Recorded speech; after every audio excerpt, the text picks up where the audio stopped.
Welcome to the Entre Pastors podcast on YouTube. This is a show that helps pastors think, act, and thrive as prosperous entrepreneurs.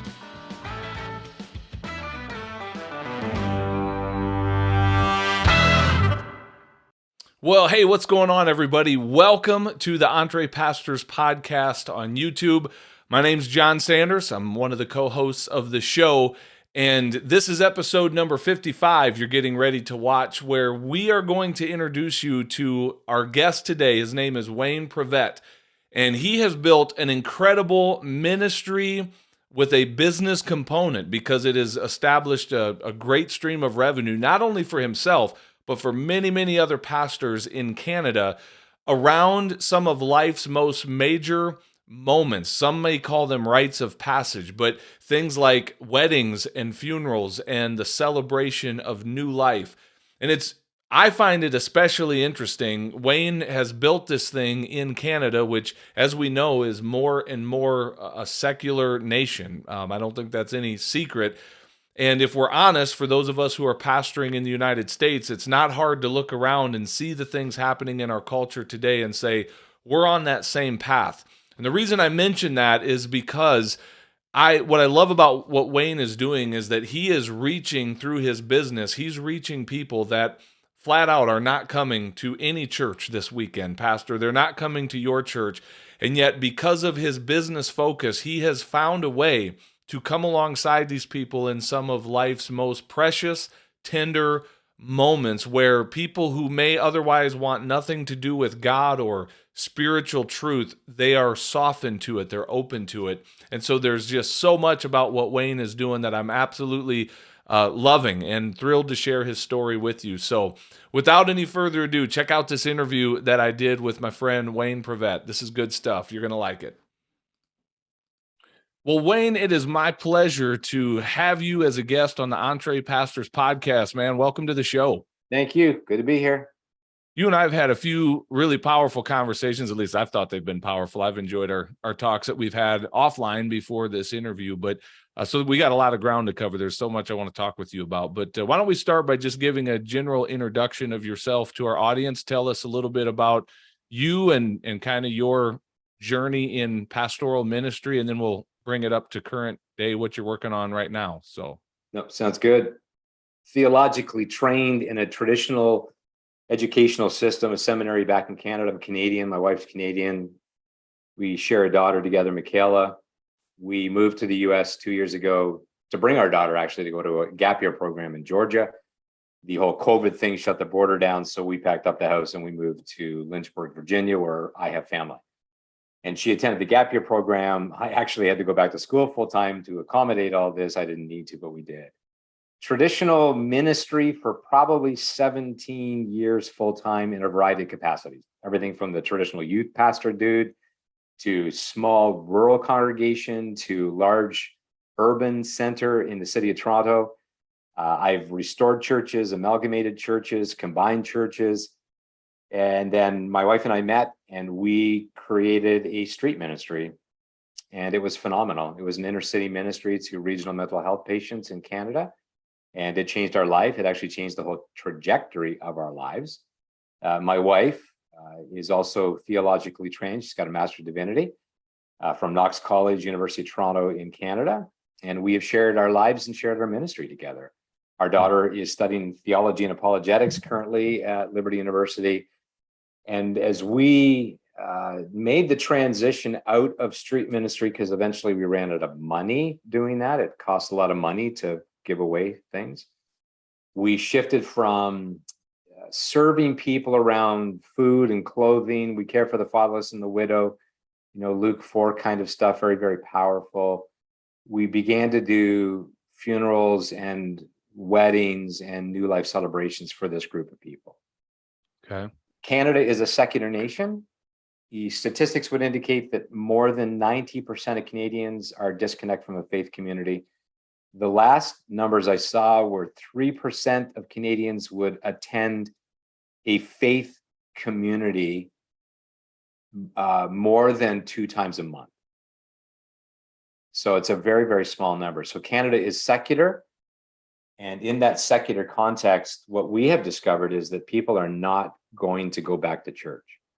Mm-hmm. So it provided us an amazing opportunity to meet them at what we called a crossroad of life. And we discovered, I think we already knew it, but we discovered it in a new way, that some of the most powerful God moments, John, were around death, marriage, and the birth of a child. That there was a heightened God, or even a spirituality, which is the word used in Canada. There was a larger, greater sense of understanding that maybe there's more to life than what I think there is. Mm-hmm. So in Canada, we are very multicultural. Toronto is the most ethnically diverse city in the world. Lots and lots of different faith groups, and lots of people who've never heard about Jesus Christ. But we know from our faith background that everyone's created in the image of God. Everyone is a creation of God, Psalm 139. That we believe that God places within inside all of us these God consciousnesses that cause us to be able to say, I'm not sure what's going on here, but I want to marry. I'm not sure what's going on here, but this child is much more than an evolutionary process. Yeah. And nobody seems to want to tick off God at death. Like, no one really wants to dabble in that world too much. Even with the rise of the occult in Canada, there are still people who believe that there is an afterlife. Matter of fact, most faith groups do. Yep. So we got to come along and meet them at those crossroads, and we began to serve them. And 95% of the people we served were non-faith people yet to be redeemed. And it's been really, really powerful to be a part of their lives and a part of their journey. It also helped finance our lives. So this is a good spot just to kind of reframe and summarize what you just said. So here's the big picture. You spent many years in kind of traditional pastoral ministry. Mm-hmm. You got into a little bit more of what the church today might call kind of more of a radical ministry, hands-on, on the street. Yes. You found that to be kind of expensive, just giving with no income source to really fuel that and back that up.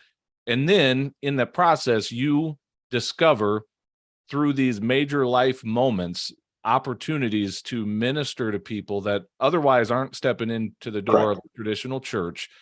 And then you found it also, you probably discovered like, hey, there could actually be an income stream around this. Like, this ministry could fund itself. Is that a fair summary of where we're at so far? Yeah, it's a perfect summary. We know and understand this. It's still a bit of a mystery to me, but I'll use language that's familiar to a lot of us, this call of God. I mean, I think as living stones, we're all placed strategically by Christ within his church to create the building, not a brick and mortar building, but you know what I mean. Right. We are the living stones. That calling for us meant that we had gifts of leadership, gifts of teaching. I have apostolic gifts, or what I would consider to be entrepreneurial gifts. I don't know what that does to some of your listeners, but I think the fivefold ministry in Ephesians 11 is active today. Sure. I think the apostolic aspect of it is foundational, and I'm an entrepreneur. I can't help myself. I've owned multiple businesses. But the first love, our first love, is to teach people and to guide them in their spiritual journey. That's our first love. The struggle with all of that was, particularly after running a street ministry, you find out that you got to finance your passions to do this somewhere else. Because mental health community, there was about 650 of them that we served regularly. They don't have the resources to keep the machine going. And yet the burden that was placed on us, I believe, by God, was you need to step up and care for the fatherless and the widow. And we did. And in that process, we discovered not that God wasn't faithful, he was. I think he opened our eyes to the reality, John, that ministry can be done, but it doesn't have to be, on the backs of or the burden of people. Yeah. That somehow either the generosity of a community steps in. We were just too soon. We did this 25 years ago, and it wasn't cool back then. It's a little bit more hip now, or current now. We were part of the Sjogren group. I mean, we were part of the servant evangelism, mercy works. That's what our organization was called. We were the Canadian kind of division of that. But we knew that if we wanted to continue to teach the word of God or to serve people, that finances had to be there. We found out that not only were we serving people and actually leading people to Jesus Christ at weddings and funerals and new life celebrations, they were actually paying us to do that. That sounds a lot like a church, doesn't it? Yeah. The tithes and offerings were coming from the people that we were serving. Yeah. But it was no strings attached, no burden, no bureaucracy, and no obligation, except to love them and to serve them. So it became an ideal world. And I got to tell you, I can throw numbers around. We've seen millions of dollars, not hundreds, not thousands, not tens, like millions of dollars that have come into and through our ministry in doing this in the last 20 years. Yeah, what you have built from what you've shared with me is incredible. And we'll get to that. Maybe we'll get down into a little bit more of the weeds of what that has looked like, the business that really emerged from this. But it's a business and ministry. In my mind, one of the biggest shifts that we have to help pastors overcome that are thinking about doing something in the marketplace is that you're not leaving ministry to go out in the marketplace. Like you are engaging in ministry by being in the marketplace. Absolutely. But I want to back up just a minute. And you used a phrase a minute ago, and I know we've talked about this in the past, but you said no strings attached. Like you're doing ministry, no strings attached. What does that look like when you are, say more about that, especially when it comes to kind of the traditional church, when it comes to like weddings and funerals, and when people from the outside, I'm using air quotes for our audio listeners, from the outside reach out to a local church or a pastor and say, hey, and my dad just died, looking for someone to do the funeral, or we're getting married. How does that no strings attached kind of differ from what is kind of common in the church today with that realm of, no, we'll do it, but there's going to be some strings attached? In here, I can promise you, I know the future. How fun is that to say? Somebody asked me the other day. I'm leaning in. Tell me the future. Somebody said the other day, what's it like to be in Lynchburg, Virginia from Toronto, Canada? And I said, I went back in time 20 years and I have an opportunity to do it over. And I have an opportunity. It's like going back in a time machine. And I mean, no disrespect to Lynchburg, Virginia at all. That's not a disrespectful statement. It just means that Canada, Europe is that much further down the road of secularism than the US, but the US is on that train, on that track. Yeah. Just wake up and look at the woke movement. Anybody that denies the steamrolling effect of secularism is missing out. Here's the response to secularism and the mass migration out of institutional churches, John. The answer was not to be heartbroken and burdened. The answer of the evangelical community, that even the non-evangelical community, was to circle the wagons and get tougher. Yep. And that is not the right response. So when I say circle the wagons, what happened was that when the massive shift in the late 80s started to move from Christianity to being more predominant in Canada, secularism being more predominant, what happened was that people in Canada still were going back to the traditional caregivers of rites of passage, and those were clergy. I mean, when you think of weddings and funerals, you still have a tendency to think clergy. Not in Canada anymore, but in the US you do. I've knocked on the doors down here of funeral homes, and they're like, "Oh, we have pastors and reverends to do that." And I'm like, "Okay, I get that, but what's going to happen down the road?" They don't even know what I'm talking about.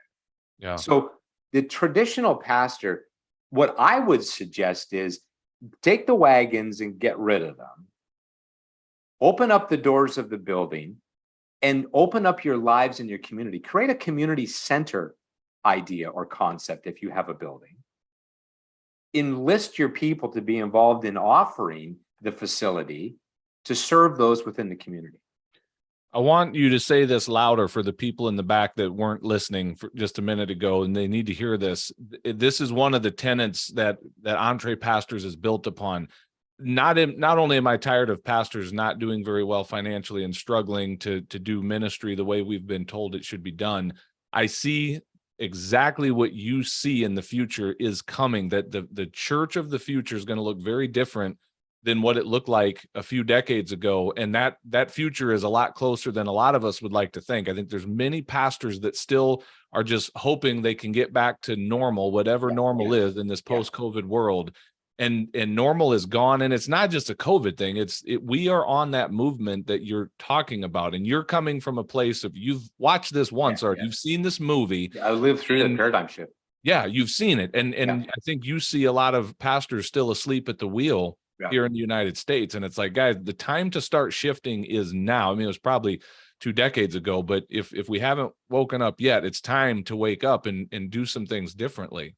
Well, this is the thing that excites me, is that, you go to the West Coast and you go to the northern states. I mean, Wisconsin, Minnesota, and this is not offensive to anybody that lives in California or Wisconsin, Minnesota, or even on the East. Go to New York, for example, Rhode Island, Delaware, Maryland. They're more liberal, they're more secular. And the language that I'm using is a bit more familiar to them.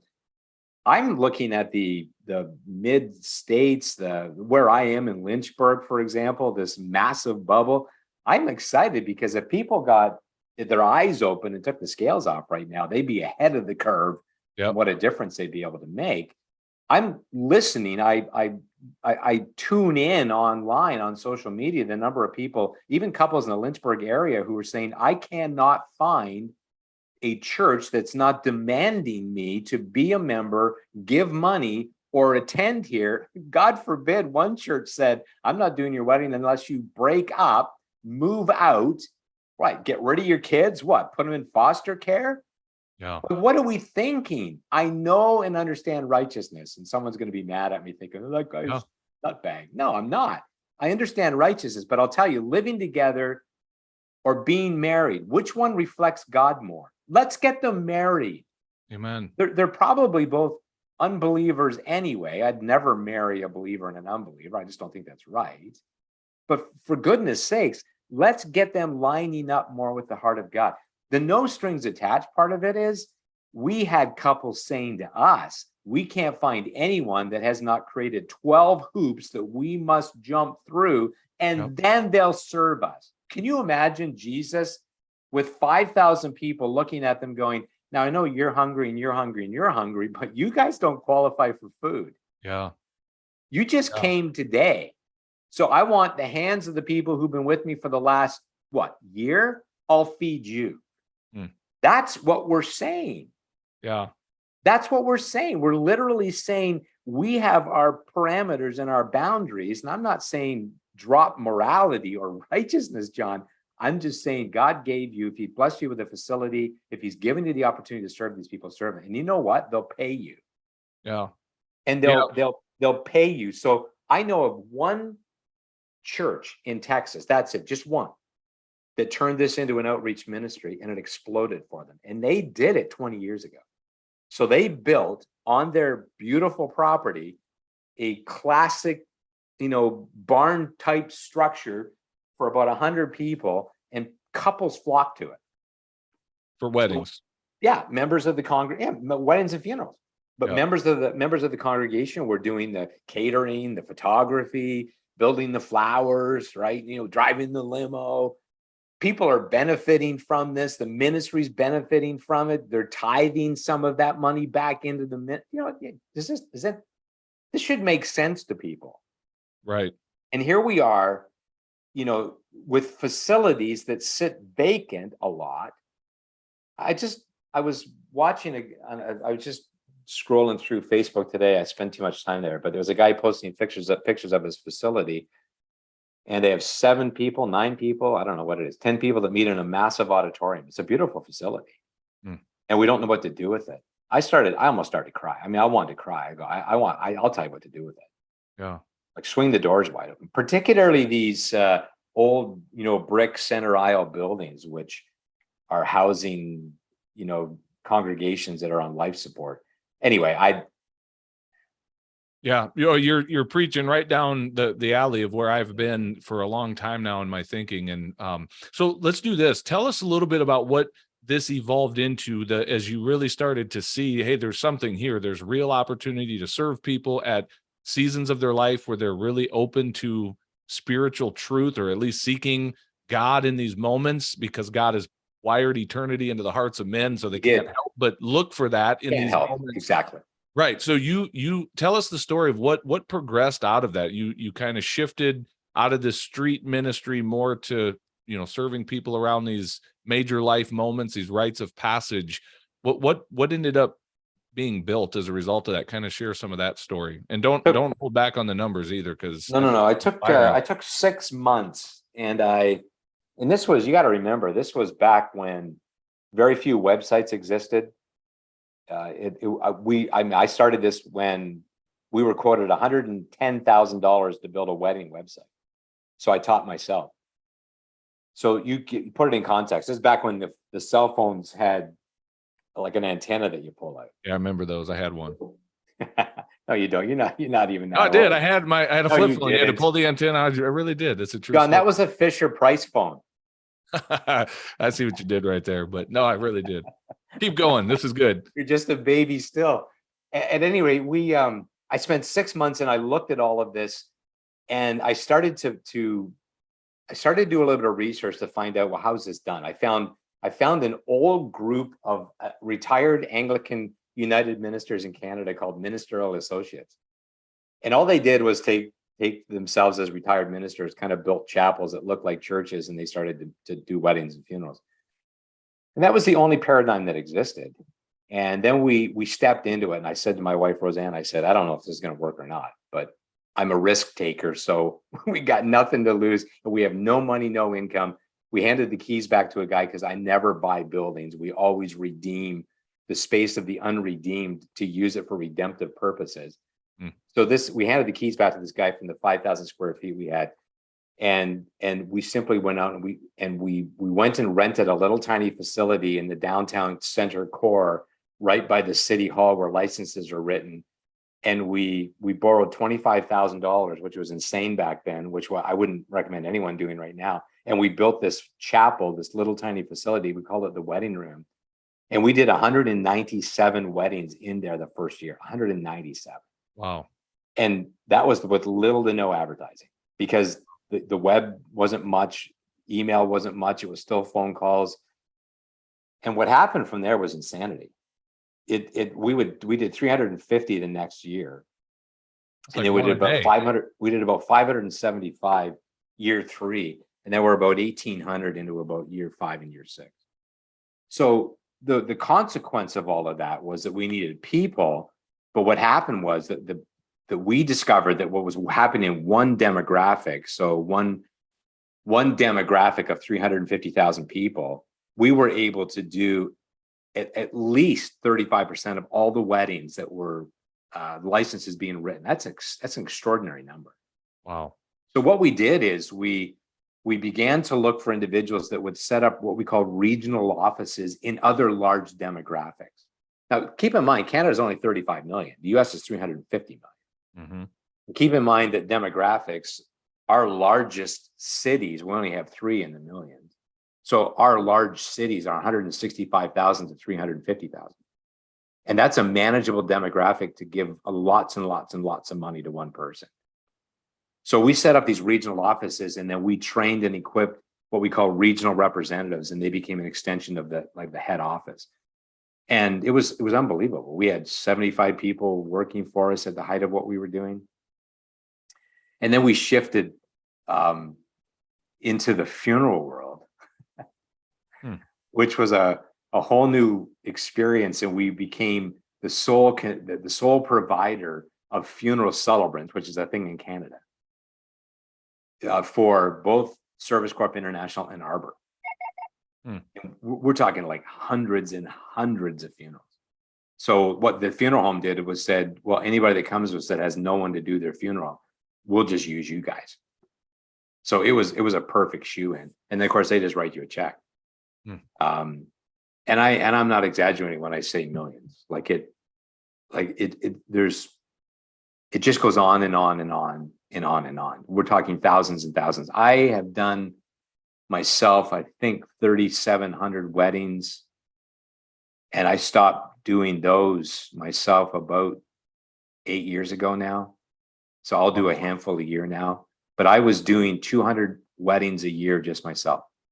Now, so I'm going to give some pushback that I think a normal pastor listening to this, there's going to be some yeah buts or what abouts that would come about. So here's one is, first of all, the normal pastor listening to this that has to, prepare a Sunday morning sermon, maybe prepare a Sunday school class. He's got a Wednesday night church service he's got to prepare for, and they've got all these other things. They got to keep Gladys. She's grumping about something this week, so they got to meet with Gladys again.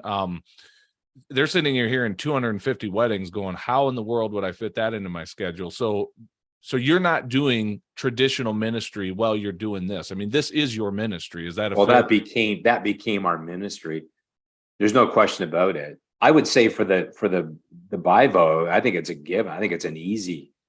I mean, you guys did a thing the other day. If you could increase your income from $500 or to $1,000 a month. Yeah. Was the presentation that you did. Well, one wedding is going to give you $500.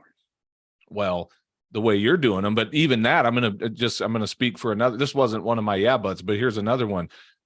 For many pastors, because we're only kind of serving the wagons that have been circled, we're only serving our own. We'll just, shucks, give me a love offering. And it's like, they'll pay everyone else around the wedding hundreds and thousands of dollars for their services. They'll tip the pastor $50, for thanks, pastor, for the hours and hours you poured into our life. Here's $50. So that wasn't your model, right? Not at all. Now, for those family and friends, I didn't charge a cent. Sure. But I'm talking about the duns. I'm talking about the disconnects.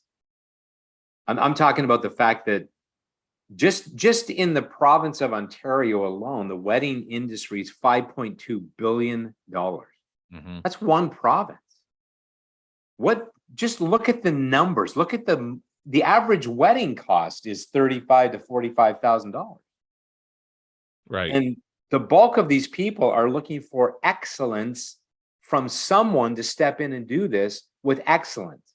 Yeah. They don't want to be scolded and reprimanded. They don't want the priest or the rabbi or the imam to stand up and go, now the statistics on divorce are. No, we don't do that. We serve them. Again, no strings attached. We're a blessing to them. We give everyone that we serve a gospel tract that we've partnered with 5 Love Languages.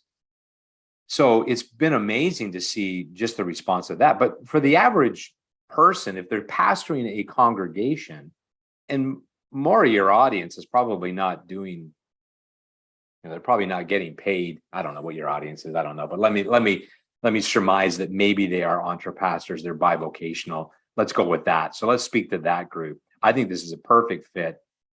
You simply make yourself available to say, I will go outside the walls of my church and I'll go into the marketplace. So most of the weddings that are taking place, matter of fact, all of the weddings, I would say 99.9% of all the weddings we ever did were never in a church building. Yeah. They were in a vineyard, a golf course, a backyard, an old barn. Right. Matter of fact, the number one venue because of COVID right now is the backyard. Yeah.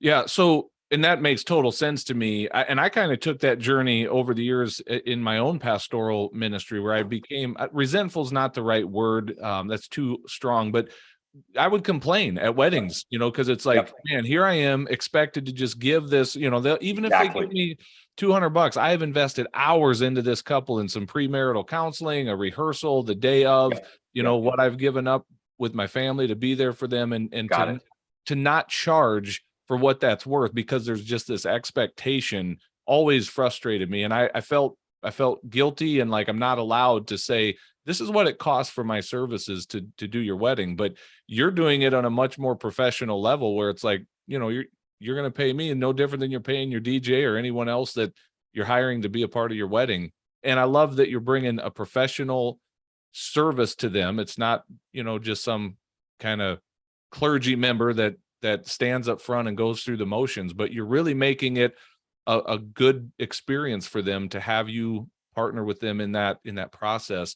Here's another pushback that I would hear coming from some in the evangelical community. They'd go, okay, that's great. You've made a bunch of money doing weddings for people, but they want to hear stories of discipleship and what now, now that you've done a wedding. Like, what would you say you've experienced in terms of follow up with some of these folks that you've had an opportunity to share the gospel and see God working in their life beyond their wedding event or their funeral event? How would you respond to that? The person that's going, yeah, but who's there to walk beside them and disciple them beyond this one-off moment? Yeah. So here are a couple of things. Here's a couple of facts, and these are guaranteed facts. I know this for absolute truth. They're not coming to your church. Yep. And they're not going to come to your church. COVID opened the doors, and people, they fled out of the building. And John, the reality is that even though COVID's so much done, or whatever we want to call it now, we're on the other side of that river, so to speak. People are not coming back. Yep. The other reality is that the unredeemed, the unbeliever, and I'm talking the more secular states now. The reality is, well, even in some of the, the more conservative states, they're talking numbers of half. I know one congregation in this area literally lost 1,100 people that never came back. 1,100. Can you imagine? Yep. And those are the believers. Those are the ones on the inside. The fully devoted followers of Christ that you're supposed to be discipling. I could be sitting here scolding you too, right? Going, what have you done for them? So that can't be the starting point. Yeah. The paradigm shift, the narrative must change from what are you not doing to this is the only opportunity that is available. Does that make sense? 100%. Because it's really easy to climb on the bandwagon of the traditional narrative of the institutional church and be scolded and shame people back in. And that's the method right now. The only thing the church knows how to do is to try to shame people back into the pews. Well, I got to tell you, there's a lot of people that woke up and said, I'm not buying it anymore. Yeah. So the people that we're talking about, they're not coming anyway, and they're not coming back. So why not step into it? And I got to tell you something else, John. You need to hear this from me. I'm preaching now. Bring it. I like it. Satan hates marriage and loves death and hates children. Yeah. And you know who stepped into the arena of rites of passage? Satan did, and the secular world did. Why? Because the Christian community, like we so often do, said, I don't want to be bothered. We had education. We were doing well, but we gave it up. We had sickness in hospitals. We were doing well, but we gave it up. We have this, and I see the evangelical community, the Christian community going, I don't want to do that. That's someone else's problem. And you know what Satan did? He just steps in. Look at education. It's a train wreck. Right. Healthcare in Canada, I could spend an hour telling you how bad it is. And yet we got people in the States going, man, if we could just be like Canada, have at it. I'll tell you how it ends. And the same is true with this arena. So yeah, you'll get pushback from the person saying, well, they're not going to church. They're not going anyway. Yeah. So why not step into their world like Jesus did, serve them where they're at in the marketplace, and simply look at them. And this is what we say to couples. We are here for you. Yeah. And I got to tell you, how many times they've come back to us and said, I need you now. Yeah. And it might be for another celebration. We've journeyed with people now for 20 years. And before we came down here, I was standing in line at a bank. And I got this tap on my shoulder, and I turn around, and the lady says, are you Wayne? And I said, yeah. And she goes, you won't remember me, but you did a wedding 12 years ago. And I was a guest. And my husband and I were there on the verge of divorce. This is in the bank line. And she said, just the simple words that you shared that day, we renewed our commitment and our love for one another, and we're still together today. Yeah. Well, I praise God for that. Yeah, amen. And that, John, that had nothing to do with 12 hours of discipleship and a Discovery Diamond course, which is nothing wrong with that. But they're not lining up to do that. Yeah. So why not meet them where they're at when they need? And that's how the journey is anyway. Most of us as Christians are just kind of journeying through, and then all of a sudden the bottom falls out and we cry out for God. Yeah. We're not lining up at the trough of going, I need to be discipled.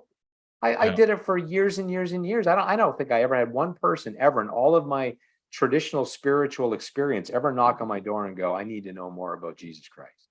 Yeah.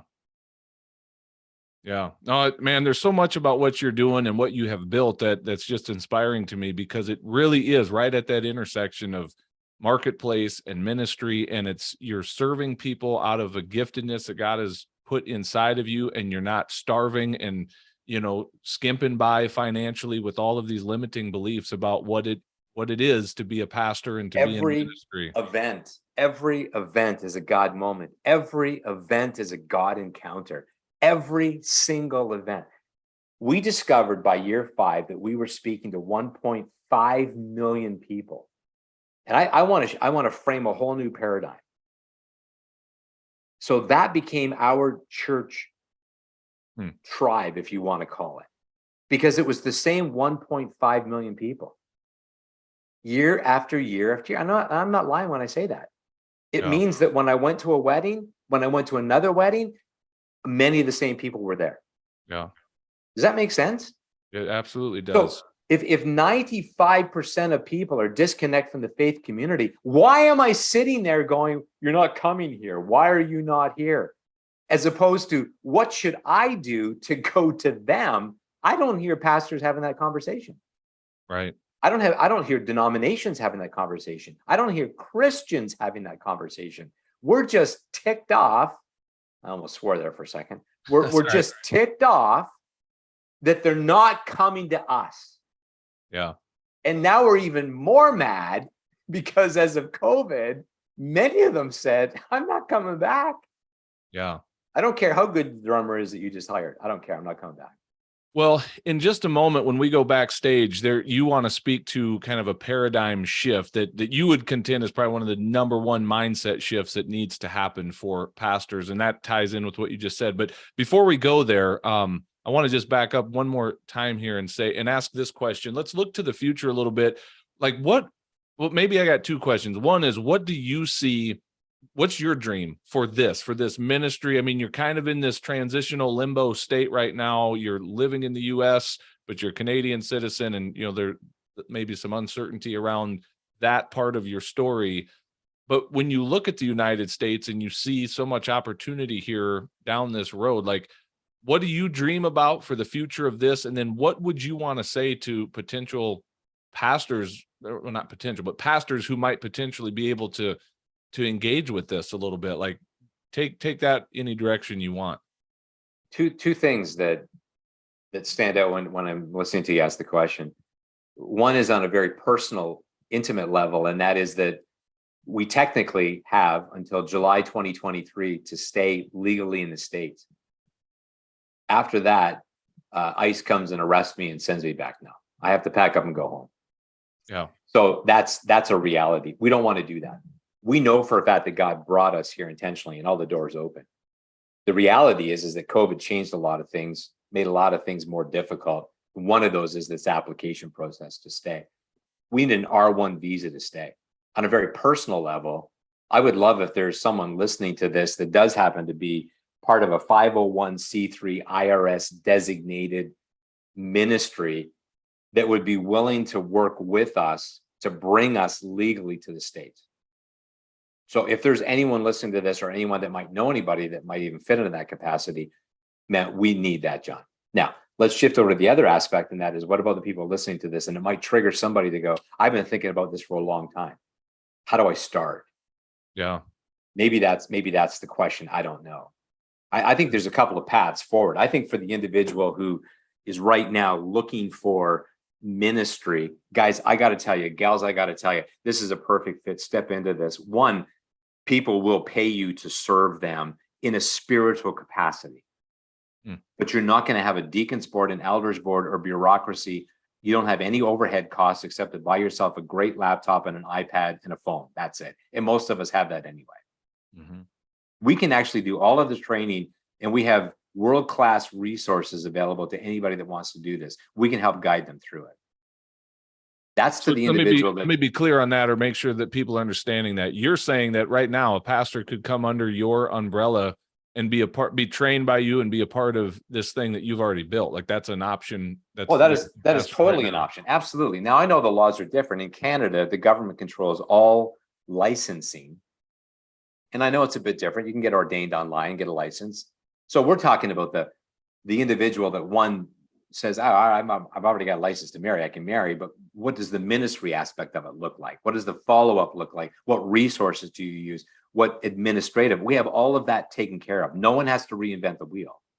And we're more than willing to work with people. And I'm just saying that even if you don't want to work with us, please take off the shift from that paradigm of, oh man, I'm obligated to do this. What a burden this is, to I want it to be a blessing and I want this opportunity and I want to see it that way. And that is a massive shift in paradigm, like massive. Yeah. So to that individual, I would say step into this. You might be surprised at how powerful the ministry is. For the bivocational individual, I look at it and say, one, market yourself into the marketplace. Market yourself. But don't call yourself clergy. Don't call yourself reverend, right? Dress properly, dress appropriately, be the professional, and we'll help you understand what that looks like. But that's a major shift as well in mindset. Yeah. Most pastors are fill in the blank name on a script. No. That's a failure. That's an instantaneous failure. You'll never be hired again. We figured out how to do this to work at the highest level. We've married politicians. We've married in the royalty. We've married professional hockey players, football players, NHL, NFL, baseball players. I mean, it's extraordinary where we've gone and the opportunities that God. We've also married the heads of mafia, but that's another strange story. That sounds awesome. Maybe that should be a backstage conversation. But that is a backstage conversation. This is fun, man. So, and time is just going by way too fast here. But before we wrap this up, if someone were to want to reach out to you to kind of see more of what you're doing, or directly contact you and say, hey, Wayne, we'd love to be that 501c3, let's have a conversation about what that looks like to have you kind of under our umbrella. Because your desire, just to be clear, Lord willing, is to stay here in the U.S. and build this thing out here as well, right? Yeah, we'd like to see this take off in the U.S. I'm excited about it. I really am. And as I say, this time we'd have a chance to have a better do-over. I didn't really expand a whole lot on your conversation of discipleship, but I can say this, that with an opportunity to do it over in the US, I would have a lot better support network in place, from grief support people to pre-marriage people to marriage enrichment people. John, listen, I think we had a conversation once. I can't even begin to tell you how many opportunities are right in front of us right now. Yeah. That we were not able to capitalize on because it grew so fast and got away on us so quickly that we didn't have a better network in place. Yeah. I'm excited about that too, because I see a place where an intersection where maybe Entre pastors can be a part of the story, maybe not the be all end all, but a player in that somewhere. So absolutely. So if someone wanted to reach out, what's the best way for them to contact you and learn more about you? Probably just send me an email. It freaks out a lot of people that everything we have is .ca, but don't let that ruin your day. I won't. I promise I'm not ruin. What's your email? Let's put it out there. Let's just do Wayne, WAYNE, at celebratinglife.ca. Awesome. I'm going to make sure that that's in the show notes. We have all of the domain names purchased for the US. I did it years ago. We have the websites ready to go. We understand the difference in the mindset of the American from the Canadian mindset. It's .ca in Canada because Canadians don't want .com and they don't want .us. Yeah. Right. It makes sense perfectly. And we've actually registered some trademarks as well, which is quite fascinating, in the US and in Canada, to protect some of the names that we've chosen. We've trademarked, for example, life celebration specialist, life celebration chaplain. All of those kinds of things. We're really excited about that possibility because I think there's great room to grow it in that arena. Yeah, there's a lot of directions you could probably go with that. Yep. So, well, this is really cool. Hey, in the backstage area, as I mentioned a minute ago, you're going to join me for a conversation. We're going to talk about what you see as being maybe the most significant mindset shift that a pastor could really engage in right now. And it's going to touch on what we've already been talking about, but we're going to take it even deeper. So, Wayne, it's been a pleasure not only getting to know you, but having you on the show. Thank you for your time today, my friend. Yeah, it's been awesome. Thank you so much. What a great opportunity. Appreciate it. Well, hey, thanks for watching this episode of the Entre Pastors Podcast. Make sure you hit that subscribe button so you can be notified every time we release a new episode. If you'd like to get connected to other pastors who are learning to think, act, and thrive as prosperous entrepreneurs, then we invite you to check us out on Facebook. Just search for the Entre Pastors Connect group, answer a few of our simple questions there, and we'd love to include you in the conversations. And if you're really ready to go to the next level, then we invite you to join our Entre Pastors membership community. When you become a monthly subscriber, you will receive access to courses, exclusive community, and coaching that will help you along in your own Entre Pastors journey. If there's anything else we can do to serve you, please visit us at entrepastors.com, and we will do our best to serve you there. God bless everybody. See you soon.